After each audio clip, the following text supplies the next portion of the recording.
கர்த்தர் நல்லவர், கர்த்தர் நல்லவர், கர்த்தர் நல்லவர். இப்பொழுது நாம் போராடி ஜெபிக்கிற ஜெப பகுதிக்குள்ளாய் நாம் கடந்து சொல்வோம். நம்முடைய ஜெபத்திற்கு ஆதாரமாக வேதத்திலிருந்து ஒரு வசனத்தை நாம் வாசிப்போம். ஆபகுக் புஸ்தகம் 2வது அதிகாரம் 20வது வசனத்தை நாம் வாசிப்போம். ஆபகுக் 2:20வது வசனத்தை நாம் வாசிப்போம். அந்த வார்த்தை இப்படியாய் சொல்லுகிறது. ஆபகுக் புஸ்தகம் 2வது அதிகாரம் 20வது வசனம். கர்த்தரோவென்றால் தமது பரிசுத்த ஆலயத்தில் இருக்கிறார், பூமியெல்லாம் அவருக்கு முன்பாக மௌனமாய் இருக்க கடவது. அந்த வசனத்தை மீண்டும் ஒரு விஷயம் வாசிக்கிறேன். ஆபகுக் 2:20. கர்த்தரோவென்றால் தமது பரிசுத்த ஆலயத்தில் இருக்கிறார், பூமியெல்லாம் அவருக்கு முன்பாக மௌனமாய் இருக்க கடவது. இந்த வசனத்திலே நாம் 2 பகுதியை பார்க்கிறோம். 2 காரியங்களை இந்த வசனம் சுட்டி காட்டுகிறது. ஒன்னு, கர்த்தருடைய ஆலயத்தையும், 2வது பூமியை குறித்தும் இந்த வார்த்தை சொல்லுகிறது. இதிலே நாம் இன்றைக்கு தியானித்து போராடி ஜெபிக்க போகிற அந்த பகுதி என்னவென்றால், அது அந்த 2வது பகுதி தான்.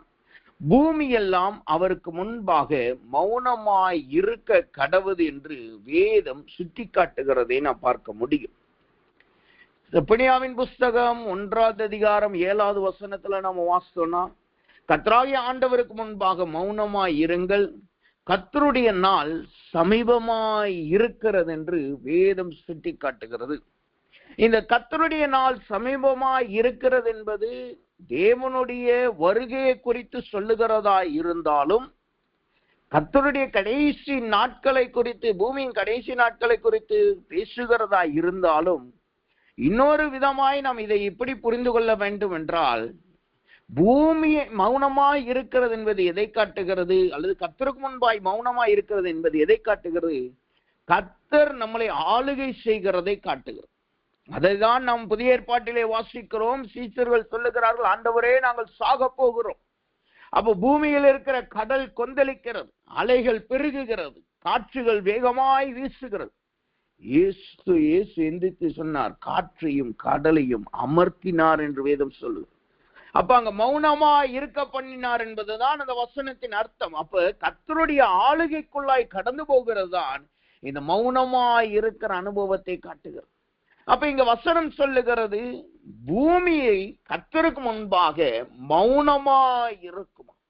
அப்ப பூமி கர்த்தருக்கு முன்பாய் மௌனமாய் இருக்கும் என்றால் அது எதை காட்டுகிறது, அல்லது அது நம்முடைய ஜீவியத்தில் எப்படிப்பட்ட மாற்றத்தை கொண்டு வருகிறது என்று நாம் பார்த்தோம் என்றால், முதலாவதாக பூமியினால் மௌனமாய் இல்லாவிட்டால் என்ன நடக்கும் என்பதை நாம் முதலாவது பாசித்து அதை வைத்து நாம் ஜெபிப்போமாக.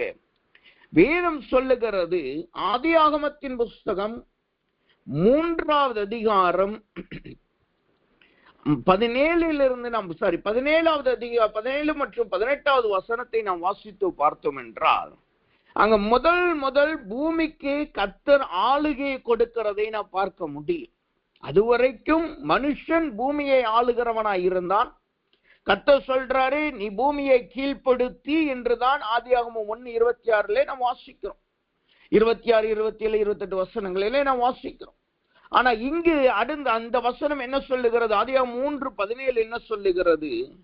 பூமி நிச்சயம் சபிக்கப்பட்டிருக்கும், நீ உயிரோடு இருக்கும் நாளெல்லாம் வருத்தத்தோடு அதன் பலனை புசிப்பாய், அது உனக்கு முள்ளும் குறுக்கும் முளைக்கும், வெளியின் பயிர் வகைகளை புசிப்பாய் என்று இங்கே கர்த்தர் சொல்லுகிறார்.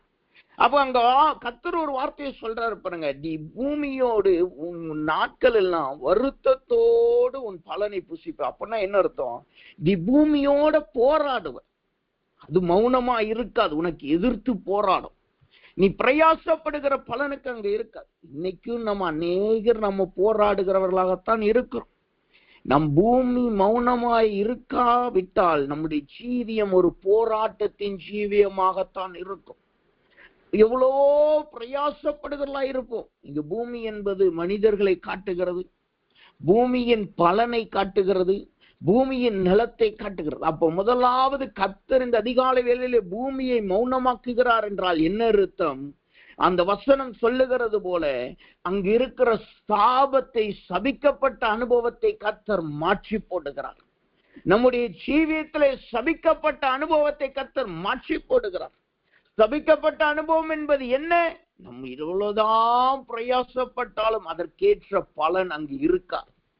எவ்வளவுதான் நீங்க போராடினாலும் அதற்கேற்ற பலன் இருக்காது. இன்னொரு வார்த்தையில சொல்ல போனா, அலைந்து தெரிகிற அனுபவம் தான் சபிக்கப்பட்ட அனுபவம். சிறந்த உதாரணம் காயின்.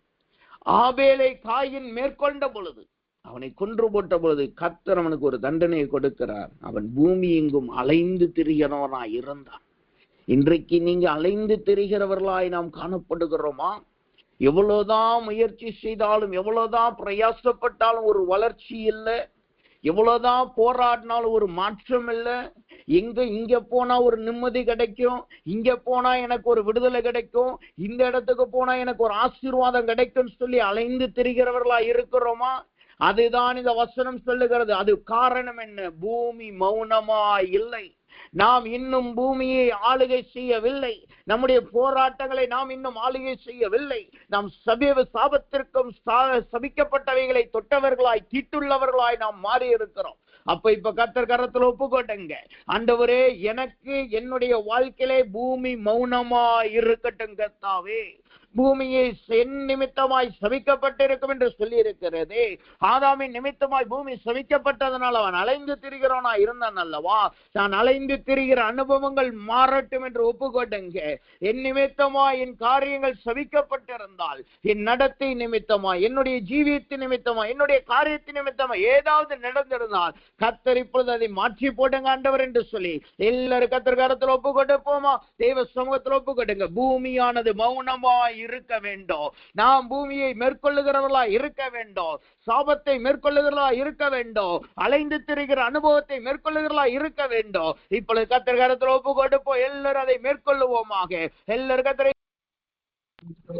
சந்திரமாண்டவரே, சந்திரமாண்டவரே, லிபாரா பௌதண்ட கந்த நக தீனே கந்த நம்ம நக துரா கந்த நம்ம நக துடா பல்ல பூஷடா தடகதட வர பல வரபா லீதி டிக தீனே கந்த நக தீன கந்த நம்ம நக தீட வர பௌதண்ட கந்த நக தட வர பல வரபா லீதி டிக தீடே கந்த நக தட பௌதண்ட கந்த நக தட பூஷடக தட தட பௌதண்ட கந்த நக தட வர பல வரபா லீதி டிக தட கந்த நக தட பௌதண்ட கந்த நக தடி ரிபிக்க துடா தடக தட பௌதண்ட கந்த நக தட வர பல வரபா லீதி நிக தீனே கந்த நம்ம நக துடா கந்த நம்ம நக தீட வர பௌதண்ட கந்த நக தட வர பல வரபா லீதி நிக தீனே கந்த நக தீட கந்த நம்ம நக துடா வர து நக திட வல பௌதண்ட கந்த நக தட வர பல வரபா லீதி நிக தட தட பௌதண்ட கந்த நக தட பௌதண்ட கந்த நக தட பௌதண்ட கந்த நக தட வர பல வரபா லீதி நிக தட பூஷடா தடா தடக தட பௌதண்ட கந்த நக தட வர பல வரபா லீதி நிக தட பௌதண்ட கந்த நக தட பௌதண்ட கந்த நக தட பூஷடா தடக தட வல வர பக்கத்ர வல வர வல பூஷடா தடக தட வர பல வரபா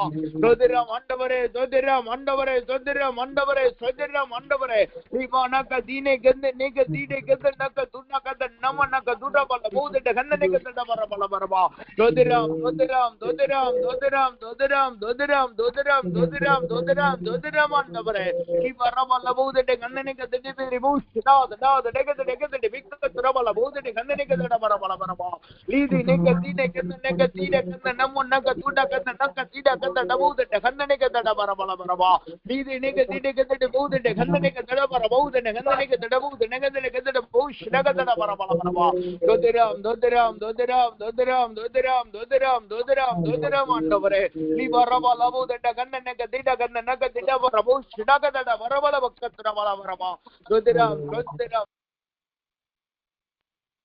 அலைந்து திரிகிற அனுபவம் என்பது நாம் எப்படி புரிந்து கொள்ளலாம் என்றால், அலைந்து திரிகிறவர்களிடத்திலே ஒரு தரிசனம் இருக்காது. ஆபிரகாம் அலைந்து திரிகிறவனாய்தான் இருந்தான். அவன் அங்கு பரதேசியாகத்தான் இருந்தான். ஆனா கர்த்தர் அவனுக்கு ஒரு தரிசனத்தை கொடுத்திருந்தார். என்ன தரிசனம்? நீ அலைந்து திரிகிற, நடந்து திரிகிற இந்த தேசம் முழுவதையும் நான் உன் சந்ததிக்கு சுதந்திரமாய் கொடுப்பேன். 4 தலைமுறைகள் அவர்கள் அந்நிய தேசத்திலே அந்நியர்களை சேவிப்பார்கள். அதன் பின்பு நான் இங்கு கர்த்தனாகிய நான் அவர்களை கொண்டு வந்து அவர்களுக்கு இந்த இடத்தை கொடுப்பேன் கர்த்தர் சொன்னான். அப்ப அவன் அலைந்து திரிந்ததற்கு ஒரு நோக்கம் இருந்துச்சு. ஆனா காயினுக்கோ அந்த நோக்கம் எதுவுமே இல்லை. வேதம் சொல்லுது, காயம் கேட்க, ஆண்டவரே என்னை பார்க்கிறவன் என்னை கொன்று போடுவான். அப்ப அவன் அலைந்து திரிகிறது எதற்கு அலைந்து திரிகிறான்? சர்வைவலுக்காக, தப்பிக்கிறதுக்காக அவன் அலைந்து திரிகிறான். அப்ப அலைந்து திரிகிறது என்பது ஒரு தரிசனமற்ற நிலைமையை காட்டுகிறது. தரிசனம் என்பது ஊழியத்திற்கு மாத்திரம் அல்ல, நம்முடைய குடும்பத்திற்கென்றும் கர்த்தர் ஒரு தரிசனத்தை வைத்திருக்கிறார், ஒரு நோக்கத்தை வைத்திருக்கிறார். எதேதோ செய்வாங்க. சில பேர்லாம் நீங்க பாத்தீங்கன்னா ஒரு மாசம் சொந்த தொழில் செய்வாங்க, அதுக்கப்புறம் அந்த தொழில் விழுந்து போயிருச்சுன்னு சொல்லி எங்கேயாவது வேலைக்கு போவாங்க.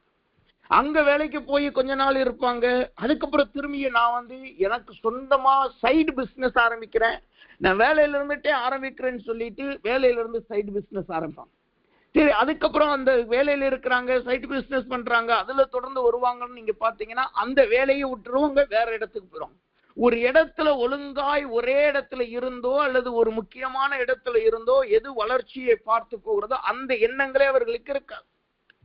இப்ப பார்த்தாலும் ஒரு குழப்பத்திலேயே இருப்பான், இப்ப பார்த்தாலும் ஒரு இடத்துல அலைந்து திரிகிறவர்களாய், தரிசனமற்றவர்களாய் கடந்து அப்படி போய்கொண்டே இருப்பார். அந்த அனுபவம் எப்படிப்பட்ட அனுபவம் தெரியுமா? பூமி அவர்களை மேற்கொள்ளுகிற அனுபவம், போராட்டம் அவர்களை மேற்கொள்ளுகிற அனுபவம். அதுதான் அலைந்து திரிகிற தரிசனமற்ற ஜீவியம், ஒரு நோக்கமற்ற ஜீவியம். விருப்பம் இருக்கும், வாஞ்சம் இருக்கும், ஆனா அது எப்படி செயல்படுத்தணும்னு தெரியாது, எப்படி அதை நடத்தணும் தெரியாது. அதுதான் அலைந்து திரிகிற அனுபவம். அப்ப இப்ப கர்த்தர்ட்ட கேளுங்க, கர்த்தர் உங்களுக்கு கொடுத்த தரிசனம் இன்றைக்கு எப்படி இருக்கு என்பதை முதலாவது நிதானித்து பாருங்க. நீங்க பெற்றுக்கொண்ட தரிசனத்தை உங்களால் நிறைவேற்ற முடிகிறதா? நிறைவேற்றி புதிய தரிசனத்தை உங்களால் பெற்றுக்கொள்ள முடிகிறதா? வேதத்தை நீங்க நன்றா படிச்சு பார்த்தீங்கன்னா ஒவ்வொரு நாளும் ஒவ்வொரு காலத்திலும் அவர்களுக்கு கர்த்தர் தரிசனத்தை மாற்றிக்கொண்டே இருப்பார். ஏனென்றால் அவங்க அந்த தரிசனத்தை நிறைவேற்ற புதிய புதிய தரிசனங்களை கர்த்தர் கொடுத்துக்கிட்டே இருப்பார், புதிய புதிய வெளிப்பாடுகளை கர்த்தர் கொடுத்துக்கிட்டே இருப்பார். ஆனா சில பேரை வேதத்துல நீங்க பாத்தீங்கன்னா அவர்கள் ஆதியில பெற்ற தரிசனத்தை மரணம் வரைக்கும் அந்த தரிசனம் தான் இருந்துக்கும். காரணம் என்னன்னா அவங்க அதை நிறைவேற்றி இருக்கவே மாட்டாங்க, கர்த்தருடைய சித்தத்தை அங்க நிறைவேற்றி இருக்கவே மாட்டாங்க. அப்ப தேவ சமூகத்துல வந்திருக்கிற நாம் நம்முடைய தரிசனங்களை நாம் புதுப்பிக்கிறவர்களா இருக்கணும். வேதம் சொல்லுகிறது, யூதாஸ் காரியத்தை குறிச்சே கர்த்தர் ஒரு நோக்கத்தை வச்சிருந்தார், அவனுக்கென்று ஒரு தரிசனத்தை வச்சிருந்தார். அவர் சொல்றாரு, நீ செய்ய வேண்டியதை துரிதமாய் செய். அப்ப அவனுக்கென்று ஒரு நோக்கத்தை கர்த்தர் வைத்திருந்தார். அப்ப யூதாஸ் காரியத்துக்கே ஒரு தரிசன கர்த்தர் வச்சிருந்தார் என்றால் உங்களுக்கும் எனக்கும் கர்த்தர் தரிசனம் வைத்திருப்பார் அல்லவா? அப்ப அதை நம்மளால் செயல்படுத்த முடியவில்லை என்றால், அதை நம்மளால் புரிந்து கொள்ள முடியவில்லை என்றால், இன்றைக்கு நாம் பூமியினால் மேற்கொள்ளப்பட்டிருக்கிறோம் என்பதை நன்றாய் புரிந்து கொள்ள வேண்டியது அவசியமா இருக்கு. இப்ப கர்த்தர்ட்ட கேளுங்க, ஆண்டவரே நான் தரிசனம் இல்லாமல் தரிகிட்டு அலைகிறவனா இருக்கக்கூடாது ஆண்டவரே, தரிசனம் இல்லாமல் நான் அலைந்து திரிகிற அனுபவம் எனக்குள் இருக்கக்கூடாது ஆண்டவரே. என்னை குறித்ததான ஒரு நோக்கத்தை வெளிப்படுத்துங்க, என் குடும்பத்தை குறித்ததான நோக்கத்தை வெளிப்படுத்துங்க, என் ஜீவியத்தை குறித்ததான, என் ஊழியத்தை குறித்ததான தரிசனம் நிறைவேற்றப்படத்தக்கதான ஆண்டவரே வெளிப்படுத்துங்க ஆண்டவர் என்று சொல்லி எல்லாரும் ஒப்பு கொடுப்போமா? தேவ சமூகத்தில் அதை நாம் பெற்றுக்கொள்வோமாக. எல்லாரும் ஒப்பு கொடுத்து சோதிராமாண்டவரே சோதிராமாண்டவரே லிபா ரபௌதட கண்ணனிக தீரா ரபௌதட ದಡಬರಬಲ ಬಹುಶಃ ದಡಗದಡ ಬರಬಲ ಬರಬ ಲೀದಿ ನೇಕ ದೀನೆ ಗಂಧ ನಮ್ಮ ನಗ ದೀಡ ಬರಬಹುದಡ ಗಂಧನೆಗ ದಡ ಬರಬಲ ಬಹು ಲೀದಿ ನೇಕ ದೀನೆ ಗಂಧ ನಮ್ಮ ನಗ ದೀಡ ಬರಬಹುದಡ ಗಂಧ ನಮ್ಮ ನಗ ದೀಡ ಬರಬ. கர்த்தர்ட்ட கேளுங்க, ஆண்டவரே என்னை குறித்ததான உம்முடைய சித்தம் என்ன ஆண்டவரே? என் குடும்பத்தை குறித்ததான உம்முடைய சித்தம் என்ன? என் பிள்ளைகளை குறித்ததான உம்முடைய சித்தம் என்ன? நாங்கள் தரிசனம் இல்லாத ஜனங்களா இருக்க கூடாது ஆண்டவரே. ஆண்டவரே தரிசனம் இல்லாத இடங்களிலே ஜனங்கள் தருகிறார்கள் அல்லவா? தரிசனம் இல்லாமல் நாங்கள் அங்கும் எங்கும் அலைந்து தெரியக்கூடாது கர்த்தாவே. எங்களை குறித்ததான கர்த்தர் ஒப்பு கொடுங்க. கர்த்தர் நம்முடைய தரிசனங்களினால் நம்மளை நிரப்புவாராக, நம்முடைய சித்தத்தினால் நம்மை நிரப்புவாராக.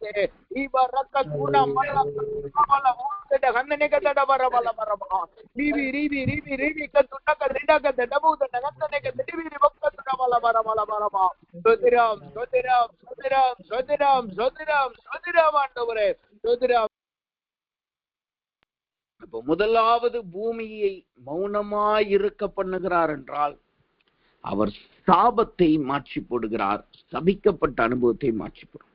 இந்த சபிக்கப்பட்ட அனுபவம் என்பது முதலாவது அது அலைந்து திரிகிற அனுபவத்தை காட்டுகிறது.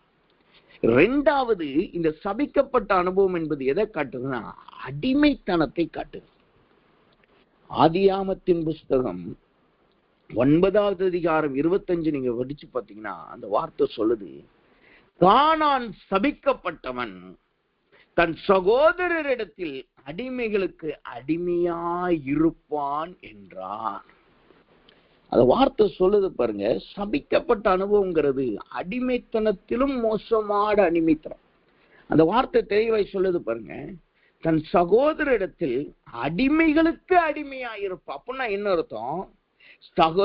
எளிதா புரிஞ்சுக்கணும்னா வேலைக்காரர்களுக்கு கீழே இவங்க மாறி போறது. உதாரணத்துக்கு ஒரு மனுஷன் இருக்கிறாரு, அவர்கிடத்துல ஒரு 10 வேலைக்காரங்க இருக்கிறாங்க. இப்ப அந்த மனுஷனுக்கென்று ஒரு சகோதரர் இருக்கிறார். இப்ப என்ன செய்யணும்? இந்த சகோதரருடைய வேலைக்காரர்கள் இந்த சகோதரருடைய வேலைக்காரர் தான். ஏன்னு ஒரு சகோதரர், பின்னு ஒரு சகோதரர் வச்சுக்கோங்கமே. இப்ப ஏனுடைய அடிமைகள் எல்லாம் பியினுடைய அடிமைகள் தான். ஆனா வசனம் என்ன சொல்லுது? சபிக்கப்பட்டவர்கள் எப்படி இருப்பாங்களாம்? அந்த சகோதரர்களுடைய அடிமைகளுக்கு இவர்கள் அடிமைகளாய் இருப்பாங்களாம். அப்ப சகோதரனுடைய வேலைக்காரர்களை கூட இவர்களை மேற்கொள்ளுவார்கள். அவங்கள விட இவங்க குறைந்து போயிருவாங்க, அவங்கள விட இவங்க கீழாய் தள்ளப்படுவார்கள். அதுதான் அடிமைகளுக்கு அடிமை. அப்ப அதுதான் சபிக்கப்பட்ட அனுபவம். இந்த அடிமைத்தனம் என்பது எதை காட்டுகிறது? அது கட்டப்பட்ட அனுபவத்தை காட்டுகிறது. அந்த நாட்கள்ல அடிமையாய் ஒரு மனுஷன் விற்கப்பட்டா அவன் அடிமையாய் மாறுவது மாத்திரமல்ல, அவன் திருமணம் செய்கிற ஸ்திரீயும் அடிமையாய் இருப்பான். அவன் திருமணம் செய்த ஸ்திரீ மாத்திரம் அடிமையை மாத்திரமல்ல, அவர்களுக்கு பிறக்கிற பிள்ளைகளும் அடிமைகளாய் தான் இருக்கும். அப்ப அது சந்ததி சந்ததியாய் அடிமைகளாய் இருக்கிற அனுபவம். அது ஒரு கட்டை காட்டுகிறது. இந்த அதிகாலை வேளையிலே நாம் கட்டுக்குள் இருக்கிறோம் என்றால் நாம் பூமியினால் மேற்கொள்ளப்பட்டிருக்கிறோம் என்பதை நாம் புரிந்து கொள்ளணும். பூமியை நாம் இன்னும் அமைதிப்படுத்தப்படவில்லை. நமக்கு முன்பாய், கர்த்தருக்கு முன்பாய் நம்முடைய பூமி அமைதிப்படுத்தப்படலை என்பதை நாம் நன்றாய் புரிந்து கொள்ளணும். இப்ப கர்த்தர் சமூகத்திலே கேளுங்க, ஆண்டவரே என்னுடைய கட்டுகள் அவிழ்க்கப்படுவதாக, என் கட்டுகள் அவிழ்க்கப்படுவதாக, என்னுடைய காயங்கள் கட்டப்படுவதாக, என் சாபத்தின் கட்டுகள் அவிழ்க்கப்படுவதாக என்று சொல்லி எல்லாரும் கர்த்தர் கரத்தில் ஒப்பு கொட்டுங்க. இந்த வசனம் சொல்லுகிறது, சபிக்கப்பட்டவன் அடிமைகளுக்கும் அடிமை. சபிக்கப்பட்டவன் அடிமைகளுக்கும் அடிமை. யோசித்து பாருங்க. இதற்கு சிறந்த உதாரணம் இளையகுமாரன் தான். இளையகுமாரன் ஒரு காலத்துல தகப்பனுடைய ராஜ்யத்துல அவன் சமமாய் நடத்தப்பட்டான். ஆனா ஒரு கட்டம் வருது, எல்லாத்தையும் பிரிச்சுட்டு போயிட்டான். இப்ப பிரிச்சுட்டு போன உடனே என்ன? இவன் தகப்பனோடு இருந்து ஆளுகை செய்கிறவன் அல்ல, ஆனா இவனும் ஒரு ஆளுகை செய்கிற மனுஷன் தான். இவனுக்கென்று சொத்து இருக்கிறது, இவனுக்கென்று ஆஸ்தி இருக்கிறது, இவனுக்கென்று மிருகஜீவன் இருக்கு. இவன் ஒரு விதத்துல பார்க்க போனா ஒரு அதிகாரி. ஆனா அவன் நிலைமை என்னவா மாறுது? அடுத்து கொஞ்சம் கொஞ்சமாய் மாறி தகப்பனின் ஆசீர்வாதத்தின் அதிகாரத்தையும் இழந்து போயிட்டான். தன்னை அதிகாரியாய் மாற்றினா அதையும் இழந்து போயிட்டான். இப்ப என்னவாய் மாறிட்டான்? பன்றியின் தீவனத்தை கூட சாப்பிட முடியல. அப்போ அது எதை காட்டுது? இவன் பன்றியை விட கேவலமாய் நடத்தப்படுகிறான். பன்றிக்கு கூட அங்க தீவனம் இருக்கு, ஆனா இவனுக்கு தீவனம் இல்லை. ஆனா அவன் தன் தகப்பனிடத்துல ஓடி வர்றான். அவனுக்கு மீண்டும் அதிகாரம் கொடுக்கப்படுகிறது. அவன் கட்டுகள் அவிழ்க்கப்படுகிறது, அவன் அசுத்தங்கள் சுத்திகரிக்கப்படுகிறது. இப்ப அந்த அதிகாலை வேளையிலே கர்த்தர் சமூகத்துல ஓடி வருவோமாக. கர்த்தர் நம்முடைய கட்டுகளை எல்லாம் இப்பொழுது நிர்மூலமாக்கி போட போகிறார். ஒரு காலத்துல நீங்க நல்ல அதிகாரிய போல இருந்தீங்க, உங்க மூலமா அநேகர் உருவாக்கப்பட்டாங்க, உங்க வார்த்தையை கேட்ட அநேகர் கீழ்ப்படிஞ்சாங்க, உங்க மூலமா அநேக பெரிய காரியங்கள் நடத்தப்பட்டது. ஆனால் இன்றைக்கு ஒன்றுமே முடியல. இன்னைக்கு எந்த பிரயாசப்பட்டாலும் அதற்கு பலன் இல்லை. எவ்வளவோ நீங்க மேல வரணும்னு பாக்குறீங்க, முடியல. அது கட்டிலே இருக்கிற அனுபவத்தை காட்டுகிறது. இப்பொழுது அந்த கட்டுகளை தேவன் தெரிப்புண்டு போக பண்ணுவாராக. எல்லா அடிமைத்தனத்தின் நுகங்களை கர்த்தர் மாற்றி போடுவாராக. சுதந்திரத்தின் நுகத்தினால் நம்மளை நிரப்புவாராக. தேவ சமூகத்திலே நாம் வர கர்த்தர் கிருபை செய்வாராக. அந்த இளையகுமாரனை போல் மீண்டும் நம்முடைய மோதிரங்கள் நமக்கு திரும்பும், மீண்டும் நம்முடைய வஸ்திரங்கள் நமக்கு திரும்பும், மீண்டும் நம்முடைய பாதரட்சியினிடத்தில் திரும்பும். அடிமைகளுக்கு அடிமைகள் அல்ல, நாம் அதிகாரிகளாய் பிதாவின் சுதந்திரத்தை சுதந்திரிக்கிறவர்களாய் கர்த்தர் நம்மளை மாற்றுவாராக. அதனால் இப்பொழுது எல்லாரும் கர்த்தர் கரத்தில் ஒப்புக்கொண்டங்க. கர்த்தர்ட்ட கேளுங்க, ஆண்டவரே என்னுடைய கட்டுகள் அவிழ்க்கப்படட்டும், சபிக்கப்பட்ட ஜீவியம் மாற்றப்படட்டும் ஆண்டவர் என்று சொல்லி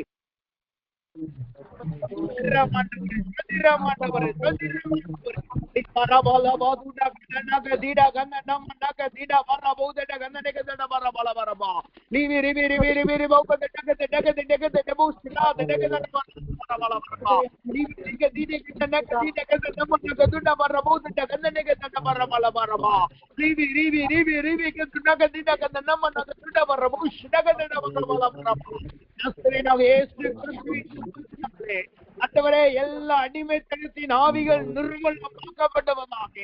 பாவத்தின் அடிமைத்தனத்தின் ஆவிகள், நீட்டியின் அடிமைத்தனத்தின் ஆவிகள், பொருளாதாரத்தின் அடிமைத்தனத்தின் ஆவிகள் இப்பொழுது நிர்மூலமாக்கப்படுவதாக. அடிமைகளுக்கு அடிமைகள் அனுபவம் மாற்றப்படுவதாக.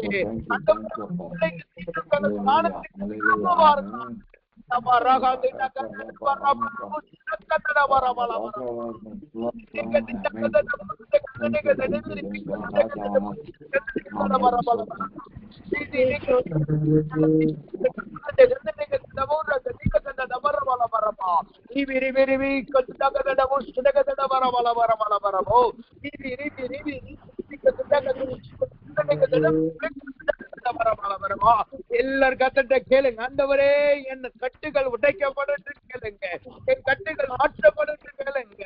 நீ வரமோ சிடகத டபர பலவரமோ கந்தனகத டபர பலவரமா சொதிராம் சொதிராம் சொதிராம் சொதிராம். மகிமையிலே இருந்து அடிமைக்கு அடிமையாய் சபிக்கப்பட்ட ஒரு மனுஷன் வேதத்தில் இருக்கிறான் என்றால் அது நேபுகாத் நேச்சார்.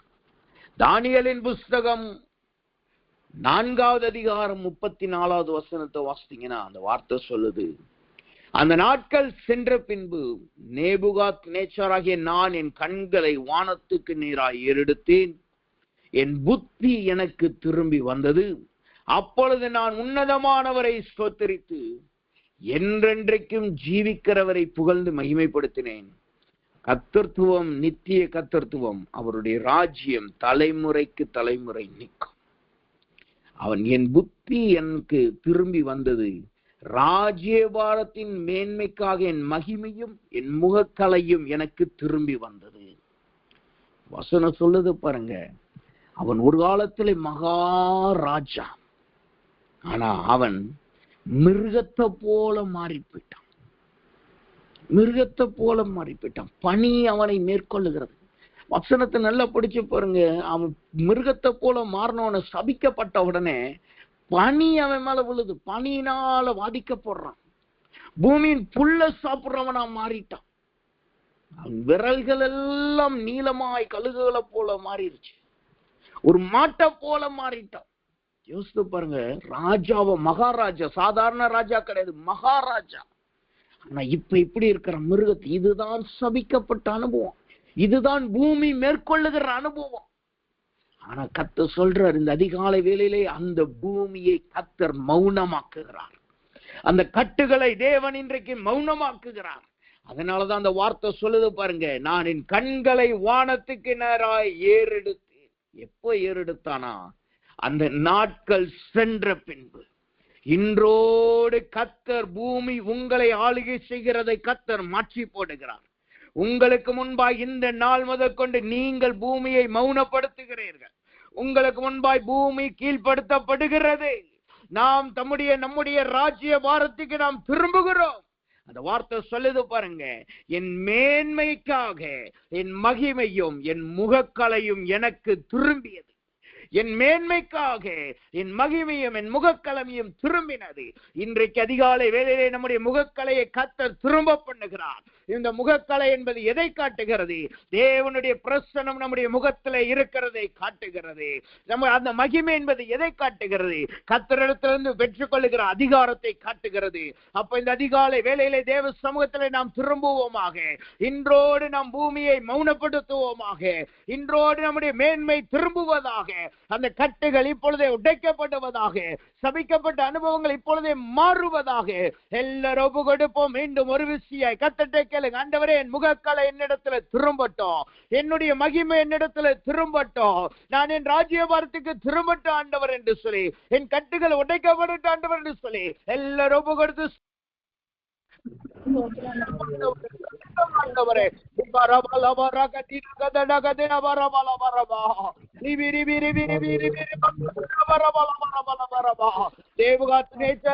மந்திரிகள் ஓடி வந்தார்கள். அவன் மேன்மை திரும்பினது, அவன் முகக்கலை திரும்பினது. அதிகாலை வேளையிலே கர்த்தர் நம்முடைய கட்டுகளை உடைப்பாராக, போராட்டங்களை மாற்றி போடுவாராக, இழந்து போனவைகளை நாம் திருப்பிக் கொள்ளுவோமாக. நீ வரபலமோ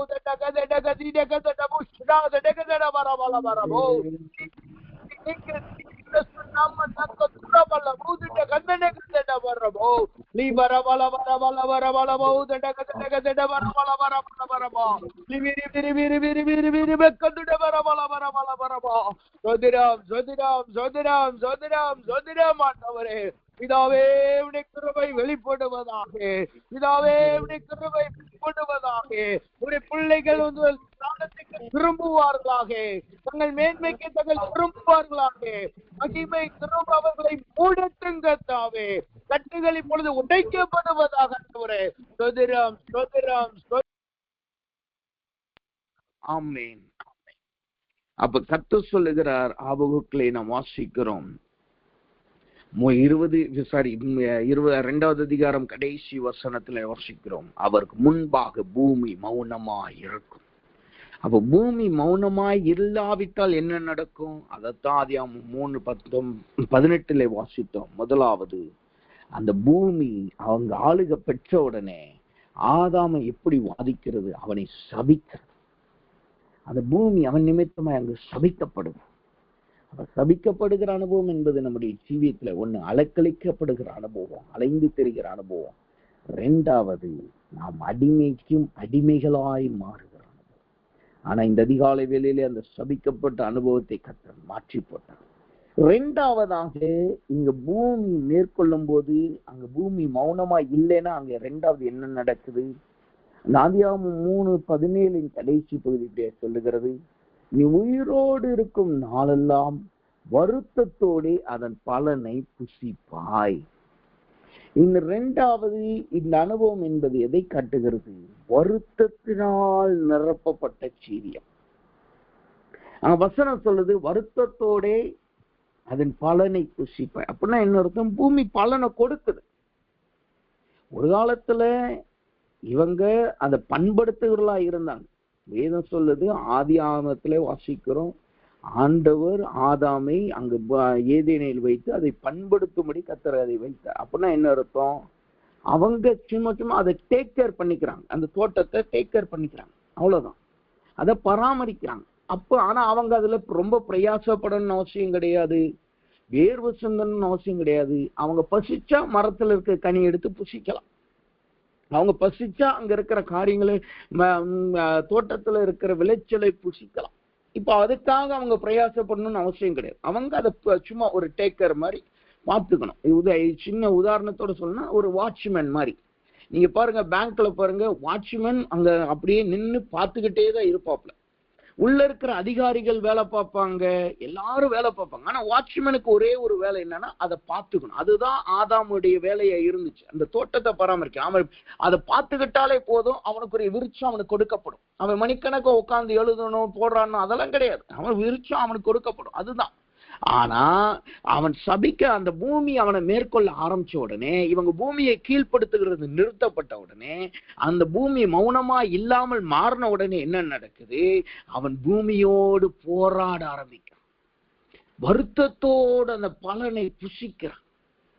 நீங்க பழைய ஏற்பாட்டுல படிச்சு பாத்தீங்கன்னா, கர்த்தர் இஸ்ரவேல் ஜனங்களை நடத்திட்டு வரும்போது அவர் வருத்தம் இல்லாம தான் நடத்திட்டு வந்தார். எப்படி தெரியுமா? வசனம் சொல்லுது, அவர்கள் தாகமா இருக்கும் போது கண்மலையை பிளந்து கர்த்தர் தண்ணி கொடுத்தார். அவங்க இறைச்சியை கேட்கும் போது சமுத்திர முகமாய் இருந்த காடைகளை கொண்டு வந்து இறைச்சியை கொடுத்தார். ஒரே ஆகாரத்தை புசிக்கிறோம்னு சொல்லும் போது வானத்துல இருந்து மன்னாவை கொடுத்தார். வேதம் சொல்லுது, அவர்கள் ஆடைகள் பழமையா போகல, அவர்கள் பாதரட்ச பழமையா போகல. அப்ப என்ன அர்த்தம்? கர்த்தர் அவர்கள் தேவையை சந்திச்சுக்கிட்டே இருந்தார். இவங்க தான் முறுமுறுத்தாங்க. இவங்க முறுமுறுக்கிறதுக்கு பதிலாக கர்த்தர்ட்ட கேட்டிருக்கலாம், ஆண்டவரே எங்களுக்கு தண்ணி இல்ல, தண்ணி கொடுங்க ஆண்டவர். அவங்க மாறாவுக்கு வர்றாங்க, தண்ணி கஷ்டப்பா இருக்கு. கர்த்தர் சொல்ற, மரத்தை வெட்டி போடு, மதுரமா மாறிடும். அவங்க முறுமுறுக்கணும், சண்டை போடணும் அவசியமே கிடையாது. அவங்க சும்மா நடந்து போய் வனாந்தரத்துல அவங்க நடந்து போயிருந்தாலே அவர்கள் தேவைகள் எல்லாமே ஆட்டோமேட்டிக்கா சந்திக்கப்பட்டுக்கிட்டு தான் வந்திருக்கும். ஆனா அவங்க வருத்தத்தோடு போராடுகிற நிலைமைக்கு தள்ளப்பட்டார். ஆனா இங்க வசனம் சொல்லுது, ஆதாம் வருத்தத்தோடு தன் பலனை புசிக்கிறார். இதற்கு நிறைய விளக்கங்கள் இருக்கு. ஆனா இதுல ஒரு சில விளக்கத்தை மாத்திரம் நம்ம பார்த்து ஜெபிப்போம். முதலாவது, வருத்தத்தோடு புசிக்கிற அனுபவம் என்பது நம்முடைய பிரயாசத்துக்கு ஏற்ற பலன் வராத அனுபவம். நம்ம மணிக்கணக்கா வேலை பார்ப்போம், மணிக்கணக்கா ஓடுவோம், மணிக்கணக்கா நம்ம பிரயாசப்படுவோம், நிறைய புதிய புதிய திட்டங்களை போடுவோம். ஆனா அதற்கேற்ற பலன் இருக்காது. நமக்கு அந்த திட்டத்தின் மூலமா இவ்வளோ ஒரு பெர்சன்டேஜ் ஒரு ஆசீர்வாதம் வரும், ஒரு 50% ஆசீர்வாதம் வரும்னு நீங்க நினைச்சிருப்பீங்க. ஆனா உங்களுக்கு வந்தது ஒரு 20% தான் இருக்கும். இதை உருட்டி அதை செஞ்சு அதை மாத்தி இதை மாத்தி எப்படியாவது முன்னேறலாம்னு நீங்க நினைப்பீங்க. பின்னாடி திரும்பி பார்த்தா அதே நிலைமையில தான் இருப்போம். இதுதான் வருத்தத்தோடு புசிக்கிற அனுபவத்தை காட்டுகிறது. வருத்தத்தோடு புசிக்கிற அனுபவம் என்பது முதலாவது பிரயாசத்துக்கேற்ற பலனில்லாத ஜீவியம். பிரயாசத்துக்கேற்ற பலனில்லாத ஜீவியம். யாக்கோபை பாருங்க, அவன் வருத்தத்தோடு பலனை புசிக்கிறவனாதான் இருந்தான். அவன் லாபான் இடத்துல ஓடி போனான், தன் சகோதரன் இடத்துல இருந்து தப்பிச்சுட்டான். ஆனா லாபான்ட்ட மாட்டிக்கிட்டான். அவன் சொல்றான், 10 முறை என் சம்பளத்தை எனக்கு மாற்றி, 10 முறை. அப்ப என்ன அர்த்தம்? அவன் படுற பிரயாசத்துக்கேற்ற பலன் இல்லை. அவன் அந்த ஸ்திரியை நேசிக்கிறான், அவளுக்கா 7 வருஷம் பிரயாசப்படுறான். ஆனா அவனுக்கு கிடைச்சது அவன் விரும்பாத ஸ்திரீ.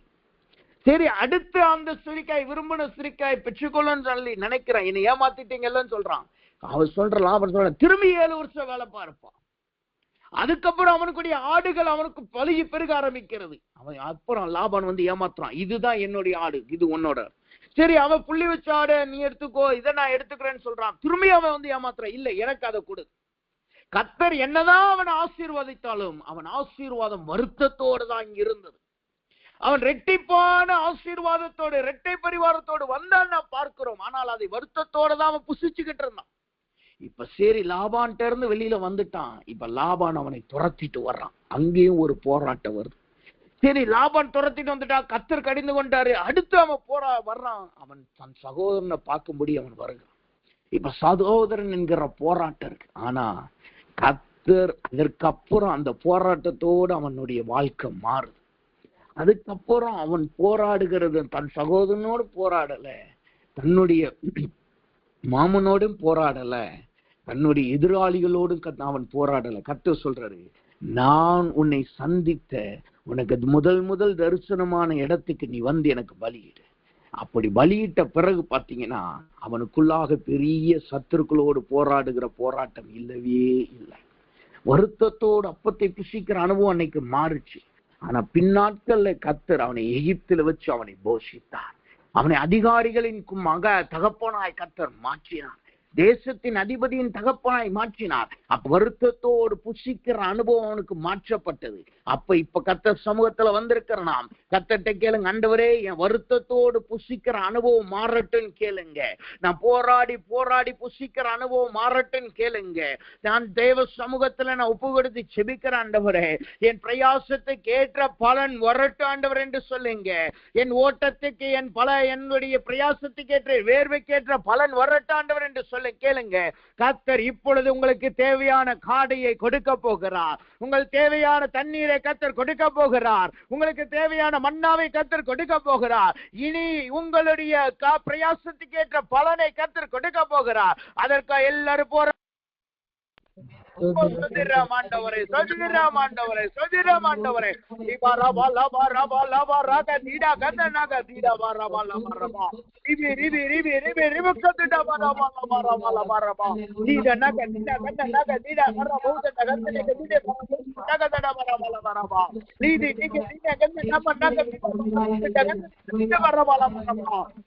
வருத்தத்தோடு புசிக்கிற அனுபவங்கள் மாறுகிறது. வருத்தத்தோடு புசிக்கிற மாறுகிறது.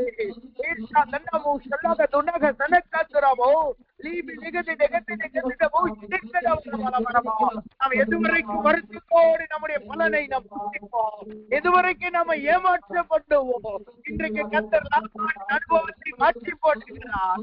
ஏசாவின் அனுபவத்தை கர்த்தர் மாற்றி போட்டுகிறார். நீங்கள் மனிதனை மேற்கொள்ளுகிறீர்கள், இனி நீங்கள் பூமியை மேற்கொள்ளுகிறீர்கள்.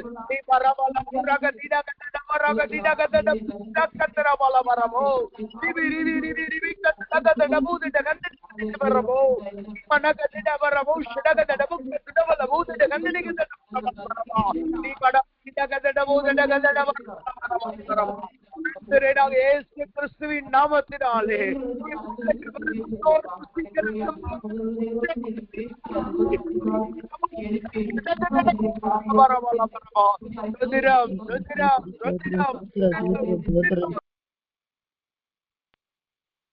வேதத்திலே வருத்தத்தோடு புசித்தவனுக்கு இன்னொரு சிறந்த உதாரணம் தாவீது. தாவீது நன்மை செய்கிறான். சவுல் சொல்றான் 100 பேரை கொன்னுட்டு வா, இவன் 200 பேரை கொன்னுட்டு வரான். கோலியாத்தை இவன் மேற்கொள்ளுறான். ஆனா தாவீது வருத்தத்தோடு புசிக்கிறவனாய் மாறினான். அதுக்கப்புறம் சவுல் அவனை துரத்த ஆரம்பிச்சான். பாருங்க, எத்தனை வருஷம் அவனை துரத்துறான். தாவீதுக்கு சவுல கொன்று போட முடியல. ஏன்னா சவுல் அபிஷேகிக்கப்பட்டவன், தாவீது அபிஷேகிக்கப்பட்டவன் மீது நான் கையை போட மாட்டேன் அப்படியே சொல்றான். இப்ப தாவீதுக்கு திரும்ப ஆடு மேய்க்கையும் போக முடியாது. ஏன்னா இவன் ஓடுறதை நிப்பாட்டிட்டு ஆடு மேய்க்க போயிட்டானா சவுல் இவனை கொன்று போடுவான். ஏன்னா சவுல் அந்த நாட்டு ராஜா. இப்ப தாவீது தன் தகப்பன் வீட்டுக்கும் ஓட முடியாது. ஏன்னா அவன் சகோதரர்கள் ஏற்கனவே அவன் மேல பொறாமப்படுறாங்க. இன்னொன்னு சகோதரன் இடத்துல ஓடினா அங்கேயும் ராஜா அவர்களை மேற்கொள்வான். ஏன்னா ராஜாவின் இராணுவத்துலதான் அவன் சகோதரன் இருக்கிறான். அதனால இப்ப என்ன செய்யறதுக்கு அவன் ஊர் ஊரா அலைஞ்சு தெரியறான், ஊர் ஊரா போறான். ஆசாரியன் இடத்துல போறான், எதிரிகள்கிட்ட கொஞ்ச நாள் இருக்கிறான், கெவியில வாழுகிறவனா போறான், மலைகளில வாழுகிறவனா இருக்கிறான்.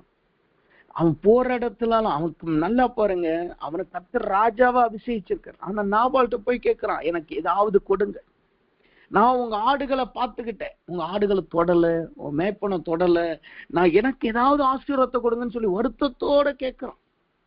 ஆனா நாபால் என்ன செய்யறான், நான் உன்னை அறியேன் என்று அவனை வேலனமா பேசுறான். அப்ப எவ்வளவு வருத்தத்தோடு அப்பத்தை புசிக்கிற நாட்களா இருந்திருக்குன்னு பாருங்க. ஆனா ஒரு நாள் வந்தது, கர்த்தரை சவுலை மேற்கொண்டார். கர்த்தர் தாவீதை மேற்கொள்ள கிருபை, தாவீதை சகலத்தையும் ஜெயிக்க கர்த்தர் கிருபை கொடுத்தார்.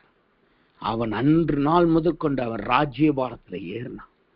ராஜ்யபாரத்துல ஏறி அவன் வருத்தங்கள் மாற்றப்பட்டது. ராஜ்யபாரத்துல ஏறினான். அவனை துரத்திக்கிட்டு இருந்த சவுல் இப்ப இல்லை. அவனை வேற கொன்று போட நினைச்ச சவுல் இல்லை. அதுக்கப்புறம் அப்சலோம் எழும்புறான். அப்சலோமும் அவனை மேற்கொள்ள முடியல. அவன் அப்சலோமும் இல்லாமல் கர்த்தர் மாற்றி போட்டார். இதுதான் வருத்தத்தோடு அப்பத்தை புசிக்கிற அனுபவம் மாறுறது. அப்ப கர்த்தர் இந்த அதிகாலை வேளையிலோ உங்களோடு போராடுகிற வல்லமைகளை இப்பொழுது கர்த்தர் மேற்கொள்ளுகிறார். அவர்கள் மனிதர்களாய் இருக்கலாம், அதிகாரிகளாய் இருக்கலாம், உங்களுக்கு வேலை கொடுத்தவங்களா இருக்கலாம், உங்களை ஆளுவிசர்களாய் இருக்கலாம். நேற்று நான் சபைக்கு போயிருக்கும் போது ஒருத்தர் சாட்சி சொன்னார். ஒரு வாலிப பையன்தான் சாட்சி சொன்னாப்ல. அவருக்கு வேலை பார்த்துக்கிட்டு இருக்கிறாரு. திடீர்னு பார்த்தா அந்த வேலையை இன்னொரு கம்பெனிகிட்ட ஹேண்ட் ஓவர் பண்ணிட்டாங்க. இப்ப என்ன நடக்குது, அந்த கம்பெனி என்ன சொல்றாங்க, நீ சண்டேஸும் நீ வேலைக்கு தான் வந்தாகணும்னு சொல்றாங்க. இவர் கொஞ்ச நாள் சமாளிச்சு பார்த்தாரு, சபைக்கு வருவாரு, சபைக்கு வரும்போதே வந்துகிட்டே ஆன்லைன்ல அந்த வேலைகளை பார்த்துக்கிட்டு இருந்தாரு. அடுத்து பார்த்துட்டு அவங்க சொல்லிட்டாங்க, நீ சண்டேஸ்ல நீ ஆன்லைன் மீட்டிங்க்கும் வரணும், அதாவது கம்பெனி ப்ரோக்ராம்ஸ்க்கு நீ வந்தாகணும்னு சொல்லிட்டாங்க. இப்ப இவர் சொல்றாரு, இல்ல நான் சர்ச்சுக்கு போகணும், இது பண்ணணும், முடியல.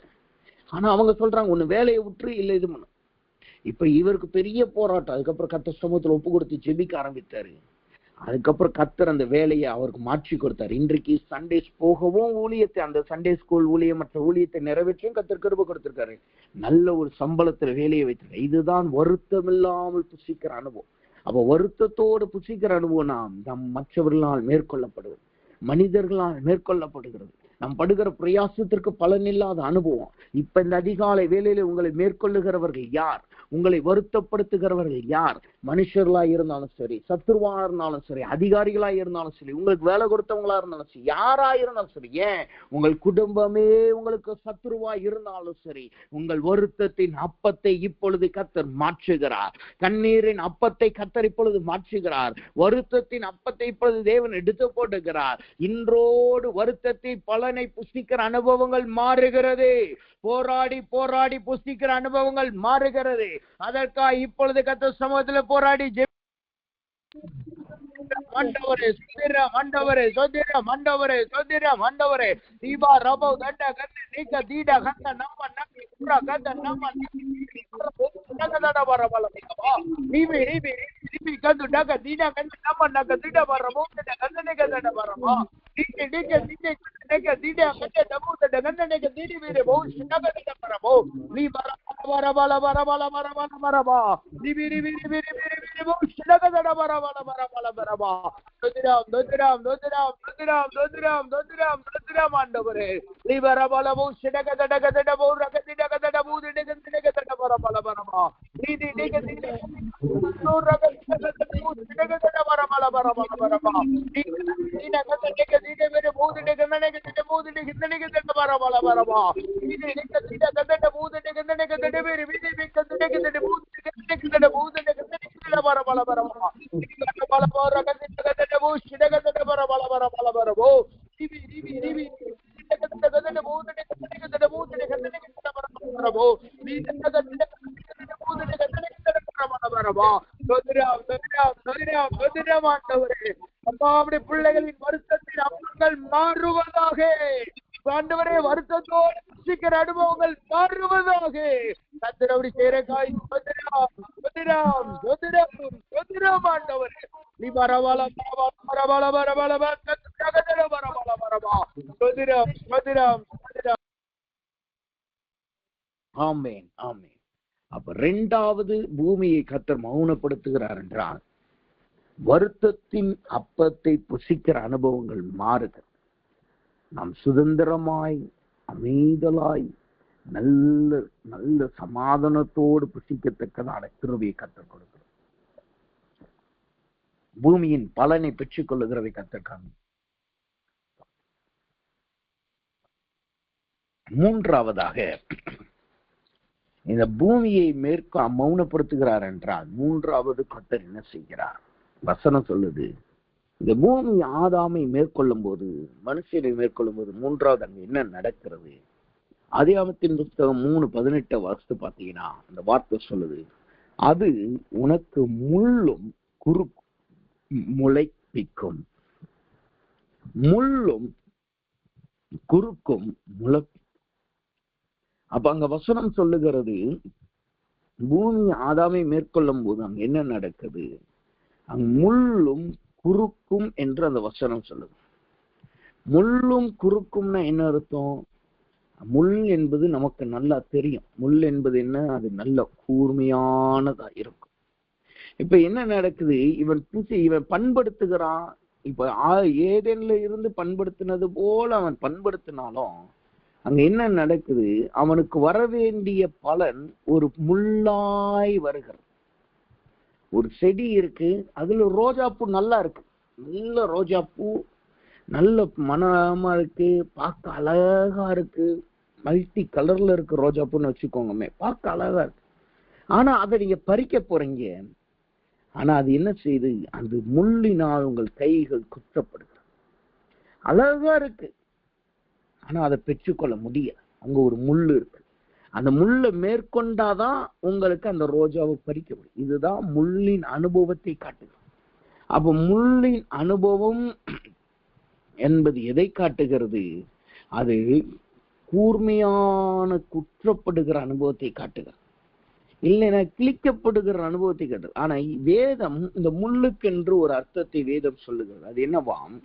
வசனத்தை நாம் வாசித்து பார்த்தோம் என்றால் என்னாகமத்தின் புஸ்தகம் 33:55 சொல்லுகிறது, நீங்கள் தேசத்தின் குடிகளை உங்களுக்கு முன்பாய் துரத்தி விடாமல் இருப்பீர்களானால் அப்பொழுது அவர்களில் நீங்கள் மீதியாக வைக்கிறவர்கள் உங்கள் கண்களில் முள்ளுகளும் உங்கள் விழாக்களில் கூர்களுமாயிருந்து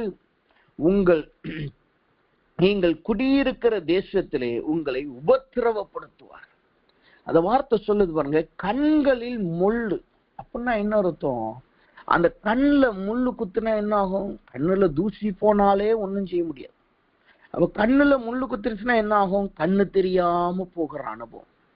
விரல்களிலே கூர்களும் என்று வசனம் சொல்லுது. விரல்களிலே கூறுகள்னா என்ன அர்த்தம்? அந்த நீங்க சில நேரத்துல வெளியில வேலை பார்க்குறீங்க, சின்ன கட்டையில வேலை பார்க்குறீங்கன்னா அதுல இருக்க சின்ன கூறு அது விரலுக்கு நடுல போய் மாட்டிக்கிடும், அல்லது விரல்ல குத்தி நின்றுக்கும், கண்ணுக்கே தெரியாது. ஆனா நீங்க அந்த வேலையை விட்டு வந்துருவீங்க, ஆனா அது உங்களை வேதிச்சு அது வேதனைப்படுத்திக்கிட்டே இருக்கும். எதையும் உங்களால பிடிக்க முடியாது. அந்த கையில கண்ணுக்கு தெரியாம குத்தி இருக்கிற அந்த கூர்மையான அந்த உதிரியை நீங்க எடுக்கிற வரைக்கும் உங்களை எதையுமே ஒழுங்கா செய்ய முடியாது. எதையும் செய்யாம இருந்தீங்கன்னா நல்லா இருக்கும். ஆனா எதையாவது செய்யணும்னு செய்ய ஆரம்பிச்சிட்டீங்க, எடுக்க ஆரம்பிச்சிட்டீங்கன்னா அந்த முள்ளு குத்த ஆரம்பிச்சிடும். இதுதான் விரல்களின் இடையே இருக்கிற கூறு, உபத்திரவத்தை காட்டுகிறது. கண்கள் மங்கி போகிற அனுபவம், கண்கள் இருளாய் போகிற அனுபவம். இருளாய் போகிற அனுபவம்னா என்ன அர்த்தம்? எதிர்காலத்தை குறித்ததான நோக்கமே இருக்காது. இன்னைக்கு எப்படி நம்ம தப்பிக்கிறது, நாளைக்கு எப்படி தப்பிக்கிறது, இதுதான் நமக்கு இருக்கும். எதிர்காலத்தை குறித்த திட்டம் போட முடியாது. எதிர்காலத்துல நம்ம என்ன செய்ய போறோம், 5 வருஷத்துக்கு அப்புறம் நீங்க என்ன செய்ய போறீங்கன்னு கேட்டா, எப்படி இருப்பீங்கன்னு கேட்டா தெரியாது. இதுதான் கண்களிலே முள் இருக்கிற அனுபவத்தை காட்டுகிறது. வரலாற்றிலே சொல்லுகிறார்கள், இயேசுவின் தலையிலே வைக்கப்பட்டுள்ள அந்த முள் கிரீடமானது அவர் தலைக்குள்ள போய் அந்த கண்ணு வரைக்கும் போச்சுன்னு சொல்றாங்க. அப்படி கண்ணுக்குள்ளாக போகிற அனுபவம், துன்பப்படுத்துகிற உபத்திரவப்படுத்துகிற அனுபவத்தை காட்டுகிறது.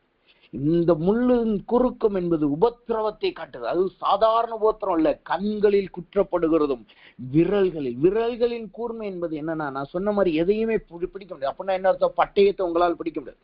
வேதம் சொல்லுது அவரின் விரல்களை யுத்தத்துக்கு பழவிக்கிறார். அப்படின்னா என்ன அர்த்தம்? உங்க கையில் விரல்களிலே கூர்மம் இருக்குன்னா நீங்க யுத்தம் செய்ய முடியாது. எல்லா விதத்திலையும் தோல்விதான், எல்லா விதத்திலையும் தோற்று போகிற அனுபவம். இதுதான் முள்ளும் கூறும் என்கிற உபத்திரவம். ஆனால் இந்த அதிகாலை வேளையில அந்த முள்ளும் கூரையும் கர்த்தர் நிர்மூலமாக்கி போடுகிறார். அந்த முள்ளும் கூறும் நிர்மூலமாக்கப்படுகிறது. கர்த்தர் பூமியை மௌனப்படுத்துகிறார். இனி அந்த முள் உங்களை குத்த போவது கிடையாது. இனி அந்த முள் உங்கள் கண்ணை பாதிக்க போவது கிடையாது. இனி உங்க வாழ்க்கையில முள்ளு போன்ற மனிதர்கள் உங்களை மேற்கொள்ள போவது கிடையாது. முள்ளு போன்ற மனிதர்கள் இன்று உங்களை வேதனைப்படுத்திக்கிட்டு இருக்காங்களா? உங்களை கண்ணீர்ல வச்சிருக்கிறாங்களா? உங்களை உபத்திரவப்படுத்திக்கிட்டு இருக்காங்களா? கர்த்தர் இன்றைக்கு அந்த முள்ளை எடுத்து போடுகிறார். நீங்கள் ஜெயம் பெற முடியாதபடி அவர்கள் சின்ன கூறாயிருந்து உங்களை மேற்கொள்ளுகிறார்களா? இனி அந்த விரல்களிலே உங்கள் கூர் இருக்க போவது கிடையாது. கர்த்தர் உங்களை யுத்தத்துக்கு பழக்கி வைத்து நீங்கள் யுத்தத்திலே ஜெயிக்கிறவர்களாய் கர்த்தர் மாற்ற போகிறார். அதற்காக எல்லாரும் கர்த்தரை சோதரி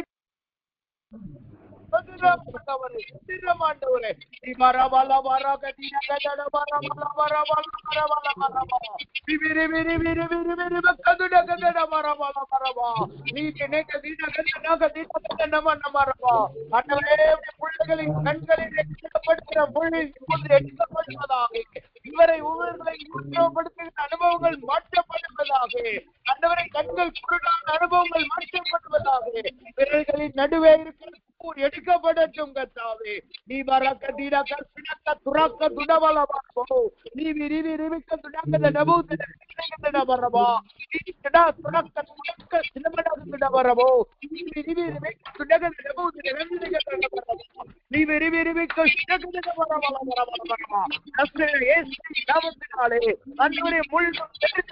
எரிக்கப்படும் அல்லவா, எரிக்கப்படும் அல்லவா, அது சாம்பலாக்கப்படும் அல்லவா. அந்த வார்த்தை இப்போது நிறைவேறுவதாக. இவர்கள் வாழ்க்கையில் இருக்கிற முள்ளும் எரிக்கப்படுவதாக, முள்ளும் கூறும் எரிக்கப்படுவதாக, அது அவிக்கப்பட்டு போவதாக. கைகளில் இருக்கிற முள்ளுகள் எடுக்கப்படட்டும், விரல் நடுவே இருக்கிற கூறுகள் எடுக்கப்படட்டும். இவர்கள் தெளிவாக ஓடுவார்களாக. இவர்கள் நாமத்தினாலே ஆண்டவரே இவர்கள் உள்ளாக இருக்கிற மனிதர்கள் நிர்மூலமாக்கப்படுவார்களாக. இனி இவர்களுக்கு தோல்வி இல்லை. இவர்கள் உள்ளே ஜெயிப்பார்களாக. இவர்கள் ஜெயிப்பார்களாக. ஆண்டவரே அதிகாலையோடு இவர்கள் நிலைமையை முடித்திருக்க சோதரம். ஆண்டவரே சோதரம், சோதரம், சோதரம், சோதரம். ஆமென், ஆமென். கடைசியாக நேரமில்லாதபடினால் குறிப்பை மாத்திரம் சொல்லி ஜெபிப்போமாக. அதியாகமம் 3:18 சொல்லுகிறது, முள்ளும் குறுக்கும் முளைப்பிக்கும், வெளியின் பயிர் வகைகளை புசிப்பாய். வெளியின் பயிர் வகைகளை புசிப்பாய். இது எதை காட்டுகிறது? ஏதேனின் ஆசீர்வாதம் நிறுத்தப்பட்டது. ஏதேனின் கனிகளை புசிக்கிற அனுபவம் நிறுத்தப்பட்டது. பயிர்களுக்கும் கனிகளுக்கும் வித்தியாசம் இருக்கிறது. அதை சொல்ல நேரம் விளக்கல்ல, நேரம் இல்லை. ஆனா கனிகள் என்பது வேதத்துல நீங்க படிச்சு பார்த்தீங்கன்னா, ஏதேனில் பார்த்த கனியை நீங்க பரலோகத்திலையும் பார்க்க முடியும். சொல்லுது, மாதந்தோறும் புது கனிகளை கொடுக்கிற விருட்சம். 70 பேரிச்சம்பழம் மரங்கள் என்று வேதம் சொல்லுகிறது. கரையோரமாயிருக்கிற மரம் என்று வேதம் சொல்லுகிறது. அப்ப நம் கனிகளை புசிக்கிறவர்களாய் இருக்கணும். இந்த கனி எங்கிருந்து வருகிறது? கர்த்தரிடத்திலிருந்து வருகிறது.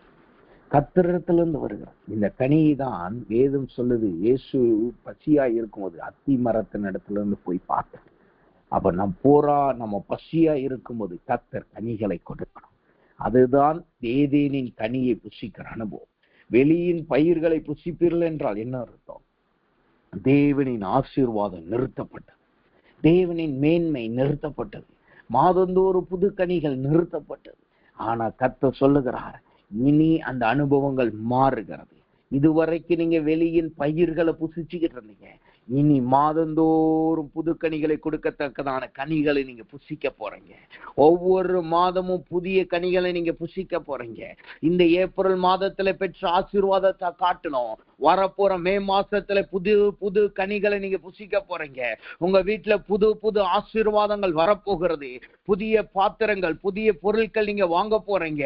புதிய தரிசனங்கள் வரப்போகுது. புதிய ஊழியங்களை நீங்க ஆரம்பிக்க போறீங்க. புதிய வேலைகளை கர்த்தர் கொடுக்க போகிறார். இல்லைன்னா வேலையில ஒரு நல்ல மேன்மையை கர்த்தர் கொடுக்க போகிறார். சகலத்தையும் கர்த்தர் புதிதாய் மாற்றுகிறார். அதுதான் ஏதேனின் ஆசீர்வாதம். அதுதான் வெளியின் பயிரை புசிக்கிற அனுபவம் நிறுத்தப்படுகிறது. இப்பொழுது மாதந்தோறும் புதிய கனிகளை கொடுக்கத்தக்கதான கனிகளை கர்த்தர் கொடுக்கிறார். நல்ல புது புது ஆசீர்வாதத்தை நீங்கள் பெற்றுக்கொள்ள போகிறீங்க. இதுவரைக்கும் உங்க வீடு பாலடைஞ்ச வீடு, 10 வருஷத்துக்கு முன்னாடி வாங்கின பொருளை வச்சு நீங்க சமாளிச்சுக்கிட்டு இருக்கிறீங்க. ஆனா இனி கர்த்தர் அவைகளை புதிதாய் மாற்றுகிறார். பூமியின் ஆசீர்வாதங்கள் மாறுகிறது. பூமியின் ஆசீர்வாதங்களை கர்த்தர் புதுப்பிக்கிறார். அதற்காக இப்பொழுது கர்த்தரை ஸ்தோத்திரிப்போமாக. எல்லாரும் கர்த்தரை ஸ்தோத்திரிப்போமாக. ஆண்டவர்கிட்ட கேளுங்க, ஆண்டவரே பூமியின் ஆசீர்வாதம் எனக்கு புதுப்பிக்கப்படட்டும். என் வீட்டில் இருக்க பொருட்கள் மாற்றப்படட்டும். உடைந்தவைகளும் கிழிந்தவைகளும் எடுத்து போடப்படட்டும். புது காரியங்கள், புது ஆசீர்வாதம் வரட்டாண்டவர் என்று சொல்லி எல்லாரும் ஒப்பு கொடுப்போம். கர்த்தர் அப்படிப்பட்ட கிருபையினால் நம்மளை நிரப்புவாராக. ஒரே ஒரு நிமிடம் தான் நமக்கு இருக்கு. எல்லாரும் ஒப்பு கொடுத்து செபிங்க. உங்களுக்கு என்ன தேவையா இருக்கிறது? உங்க வீட்டுக்கு என்ன தேவையா இருக்கிறது? உங்க பிள்ளைகளுக்கு என்ன தேவையா இருக்கிறது? எந்த உலகத்தின் ஆசீர்வாதம் உங்களுக்கு தேவை? எந்த உலகத்தின் மேன்மை உங்களுக்கு தேவை? கர்த்தர் அவைகளை உங்களுக்கு கொடுப்பாராக. அந்த மாற்றத்தை உங்க வீட்டுல கொண்டு வருவாராக. இனி சகலத்தின் கர்த்தர் புதிதாய் மாற்றுகிறார். வீட்டின் பொருட்களை கர்த்தர் புதிதாய் மாற்றுகிறார். ஒரு பெரிய மாற்றத்தை கர்த்தர் உங்களுக்கு கொடுக்கிறார். அதற்காக எல்லாரும் கர்த்தரை ஆண்டவரே, ஆண்டவரே, நீ பராக தீடா கட பரபல பரபல பரபோ நீதி நீக்கு தீட கஷ்ட கதடபல முக்க தடக தடபூர கதின கதடபா. ஆண்டவரே, உம்முடைய பிள்ளைகள் வெளியின் பயிர்கள் ஆண்டவரே புசித்த அனுபவங்கள் மாறுவதாக. இனி கர்த்தராகிய ஏதேனின் ஆசீர்வாதம் வரட்டும் கர்த்தாவே. கர்த்தரால் கொடுக்கப்படுகிற ஆசீர்வாதம் வரட்டும் கர்த்தாவே. ஆண்டவரே, இவர்கள் புது புது கனிகளை புசிப்பார்களாக. நல்ல பேரிச்சம் கனிகளை புசிப்பார்களாக. ஜீவ கனிகளை இவர்கள் புசிப்பார்களாக. உலகத்தின் ஆசீர்வாதங்கள் இவர்களை நிரப்பட்டும் கர்த்தாவே. வீடு புது பொருட்களினால் நிரப்பப்படட்டும். இவர்கள் அறைகள் புது வஸ்திரங்களினால் நிரப்பப்படட்டும். ஆண்டவரே, நல்ல ஒரு மேன்மையை நீர் கொடுக்கிறீங்க. ஸ்தோத்திரம் கர்த்தாவே. தீபரக்க தீடக்க துரப ஸ்தக்கதரபல பரபல பரபா. ஸ்தோத்திரம் ஸ்தோத்திரம் ஸ்தோத்திரம் ஸ்தோத்திரம். ஆமென் ஆமென். அதிகாலை வேளையிலே ஆபகுக் புஸ்தகம் 2வது அதிகாரம் 20 கடைசி வசனம். கடைசி வசனத்தின் கடைசி பகுதி கர்த்தர் நமக்கு வெளிப்படுத்தினார். அவருக்கு முன்பாய் பூமி மௌனமாய் இருக்கும். இன்றைக்கு கர்த்தர் பூமியை நம்முடைய வாழ்க்கையில மௌனப்படுத்தினார். இதுவரைக்கும் நாம் கீழ்ப்படுத்த வேண்டிய பூமி நம்மளை மேற்கொண்டபடியினால் நம்முடைய வாழ்க்கையில சபிக்கப்பட்ட அனுபவம் வந்துச்சு. நம்முடைய வாழ்க்கையில முள்ளுகள் வந்தது. நம்முடைய வாழ்க்கையில வருத்தத்தின் பலனை புசிக்கிற அனுபவம் வந்தது. நம் வெளியின் பயிர்களை புசிக்கிற அனுபவம் வந்தது. ஆனால் இன்றைக்கு இந்த அதிகாலை வேளையில அந்த 4 கர்த்தர் மேற்கொண்டார். இன்றோடு சபிக்கப்பட்ட அனுபவம் மாறினது. இன்றோடு முள்ளுகளும் நெரிஞ்சல்களும் எரிக்கப்பட்ட போனது. வருத்தத்தின் அப்பங்கள் இனிமேல் தீர்ந்தது. கர்த்தரே நம்மளை போஷிக்க ஆரம்பித்தார். இனி நாம் வெளியின் பயிர்களை அல்ல, ஏதேனின் கனிகளை புசிக்கத்தக்கதான் ஆசீர்வாதத்தை கர்த்தர் கொடுத்தபடினால் இந்த அதிகாலை வேளையில் நமக்கு முன்பாய் பூமியை அலக்களிக்கிற அனுபவங்களை கர்த்தர் மாற்றி போட்டு பூமியை மௌனமாக்கிறபடினால் எல்லாரும் கர்த்தரை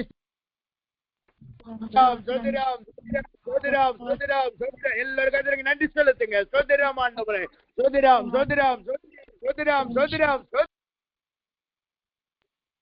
நாம் செபிப்போம். அன்பின் பரலோக பிதாவே, உம்மை துதிக்கிறோம், ஸ்தோத்திரிக்கிறோம். இந்த நாளிலும் தேவனுடைய கிருபையும் தயவும் எங்களோடு கூடதுக்காக நன்றி செலுத்துகிறோம். ஆண்டவரே, ஆபகுக் புஸ்தகம் 3வது அதிகாரம் 20வது வசனத்தின் கடைசி பகுதி சொல்லுகிறது போல, ஆண்டவரே, எங்களுடைய அப்போ பூமியை இன்றைக்கு மௌனப்படுத்தின ஸ்தோத்திரம். பூமியின் போராட்டங்களை மௌனப்படுத்தின ஸ்தோத்திரம். அன்றைக்கு காற்றையும் கடலையும் அமர்த்தி போட்ட தேவன் இன்றைக்கு எங்க வாழ்க்கையில் இருக்க இந்த 4 போராட்டங்களை அமர்த்தி போட்டதுக்காய் ஸ்தோத்திரம். பூமியை மௌனப்படுத்தி உம்முடைய பிள்ளைகளை சபிக்கப்பட்ட அனுபவத்திலிருந்து வெளியிலே கொண்டு வந்தேன். அடிமைத்தனத்திலிருந்து வெளியே கொண்டு வந்தேன். அலைந்து திரிகிற அனுபவத்திலிருந்து கர்த்தர் மாற்றினேன். அதற்காக உமக்கு நன்றி செலுத்துகிறேன் கர்த்தாவே. உம்முடைய பிள்ளைகள் வருத்தத்தோடு புசிக்கிற அனுபவங்கள் இன்றோடு களிப்பாய் மாறினக்கை ஸ்தோத்திரம் ஆண்டவரே. முள்ளுகளும் நெரிஞ்சல்களையும் நீ ஆண்டவரே எரித்து போட்டக்கை ஸ்தோத்திரம் ஆண்டவரே. அப்பா, வெளியின் பயிர்களை அல்ல, ஏதேனின் கனிகளை புசிக்கத்தக்கதான, மாதந்தோறும் புது கனிகளை குடிக்கத்தக்கதான, ஜீவ விருட்சத்தை புசிக்கத்தக்கதான பலனை நீர் கொடுத்த ஸ்தோத்திரம் கர்த்தாவே. ஆண்டவரே, இனி இவர்கள் பூமியை கீழ்ப்படுத்துவார்களாக, முள்ளுகளை கீழ்ப்படுத்துவார்களாக. ஆண்டவரே, அப்பா, சபிக்கப்பட்டதை இவர்கள் கீழ்ப்படுத்துவார்களாக, வருத்தத்தை கீழ்ப்படுத்துவார்களாக, பயிர் நிலங்களை கீழ்ப்படுத்துவார்களாக. அப்படிப்பட்ட கிருபையினால் நிரப்புகிற ஸ்தோத்திரம். இவர்கள் ஆண்டவரே பூமியை கீழ்ப்படுத்தி பலுகி பெருகி கர்த்தருடைய ஆசீர்வாதத்தினால் நிரப்பப்பட கர்த்தர் கிருபை செய்யும். ஆண்டவரே, நீ கடைசியே சொன்னது போல இவர்கள் வீடு இன்றோடு மாறட்டும். வீடின் வடிவமைப்பு மாறட்டும். வீட்டில் இருக்கிற பொருட்கள் மாற்றப்படட்டும். எல்லாம் உடைஞ்சது, கிழிஞ்சது, பழமையானவைகள் எல்லாம் நிர்மூலமாக்கப்பட்டு புதியவைகளினால் இவர்கள் வீட்டை நிரப்புவீராக. அப்படின்னு செய்யறக்காய் நன்றி செலுத்துகிறோம். உங்களுடைய கிருபையும் தயவும் எங்களோடு கூட வழிநடத்துக்காய் நன்றி செலுத்தும். நீர் எங்களோடு இடைப்பட்ட காய் கூட ஆனக்கூடிய நன்றி செலுத்தும். இயேசுவின் நாமத்தில் ஜெபிக்கிறோம் நல்ல பிதாவே. ஆமென் ஆமென் ஆமென்.